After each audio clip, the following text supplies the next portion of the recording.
संतान सप्तमी व्रत कथा। संतान सप्तमी के दिन सभी माताएं अपने बच्चे के उज्जवल भविष्य की कामना करते हुए संतान सप्तमी का व्रत करती हैं। चलिए आपको मैं संतान सप्तमी व्रत की कथा सुनाती हूँ। अयोध्या का राजा नहुष था। उसकी पत्नी का नाम चंद्रमुखी था। चंद्रमुखी की एक सहेली थी जिसका नाम रूपमती था। वो नगर के ब्राह्मण की पत्नी थी। दोनों ही सखियों में बहुत प्रेम था। एक बार वे दोनों सरयू नदी के तट पर स्नान करने गई। वहाँ बहुत सी स्त्रियां संतान सप्तमी का व्रत कर रही थी। उसकी कथा सुनकर इन दोनों सखियों ने भी पुत्र प्राप्ति के लिए इस व्रत को करने का निश्चय किया, लेकिन घर आकर वे दोनों भूल गई। कुछ समय बाद दोनों की मृत्यु हो गई और दोनों ने पशु योनि में जन्म लिया।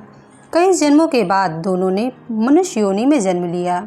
इस जन्म में चंद्रवती का नाम ईश्वरी एवं रूपमती का नाम भूषणा था। ईश्वरी राजा की पत्नी एवं भूषणा ब्राह्मण की पत्नी थी। इस जन्म में भी दोनों में बहुत प्रेम था। इस जन्म में भूषणा को पूर्व जन्म की कथा याद थी, इसलिए उसने संतान सप्तमी का व्रत किया, जिसके प्रताप से उसे 8 पुत्र प्राप्त हुए। लेकिन ईश्वरी ने इस व्रत का पालन नहीं किया, इसलिए उसकी कोई संतान नहीं थी। इस कारण उसे भूषणा के बच्चों से ईर्ष्या होने लगी। उसने कई प्रकार से भूषणा के पुत्रों को मारने की कोशिश की, लेकिन उसके भूषणा के व्रत के प्रभाव से उसके पुत्रों को कोई क्षति ना पहुंची।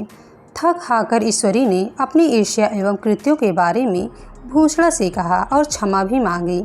तब भूषणा ने उसे पूर्व जन्म की बात याद दिलाई और संतान सप्तमी के व्रत को करने की सलाह दी।